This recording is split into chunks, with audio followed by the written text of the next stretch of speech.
तो ये है अपना टोटो, जिसे आपने पिछली वीडियो में भी देखा होगा। और उस दिन के बाद से टोटो में बहुत सारे चेंजेस भी आ गए हैं, जैसे कि अब मुझे इसे अपने हाथों से फीड नहीं कराना पड़ता, क्योंकि अभी अपने आप ही अपना खाना खा लेता है। और तो और ये कभी कभी एक टांग पर खड़ा होकर तपस्या भी करने लगता है। एंड इसकी गर्दन काफी फ्लेक्सिबल होने की वजह से ये अपनी गर्दन को पूरा 360 डिग्री तक घुमा लेता है। तो चलो अब इससे कुछ एक्टिविटीज कराते हैं, जैसे कि ये इस चूड़ी को अपनी गर्दन से बाहर निकाल पाता है या नहीं।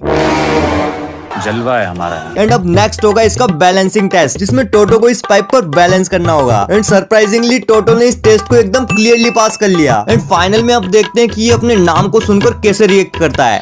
टोटो टोटो। क्या रे भिख मंगिया, क्या देख रहा है? दिहाड़ी लगा जा। बड़ा अच्छा रिप्लाई दिया है।